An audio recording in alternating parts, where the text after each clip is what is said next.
اگه پراید داری و میخوای دیگه شاسیاش نه ترک برداره و نه I'll be the last one left when the lights go out. I'm down to one last breath, but I can't stop now. بزرگترین مشکل پراید و پراید سوارا که ماشینشون عمدتاً بیرنگه ولی میان شاسی شکسته، پشت‌ها شکسته یا ترک برداشته.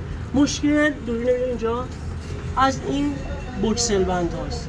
ببینید دوستان این بوکسل بند ها چون به سر شاسی پراید پایین اومده و این بوکسل بند به سر شاسی وصله. زمانی که شما سرعتگیری رو نبینید یا چاله چوله یا به جدولی جایی بخوره مستقیما فشار رو وارد به شاسی و از این ناحیه ها این دو ناحیه میشکنه و کامل دفرمه میشه. حتما دوستان توجه کنید، حتما پراید سوارای عزیز یا کسایی که میخوان پراید بخرن این بوکسل بندا رو 2 تا آچار پیچ 17 داره حتما باز کنن. باز هم آموزش داریم نکات خیلی مهم تو بحث نگهداری ماشین و کارشناسی و خیلی نکات مهمه دیگه. پیج ما رو دنبال کنید، بر دوستاتون بفرستید، مطمئنا خودتون یک کارشناس میشید. I'll be the last one left when the lights go out.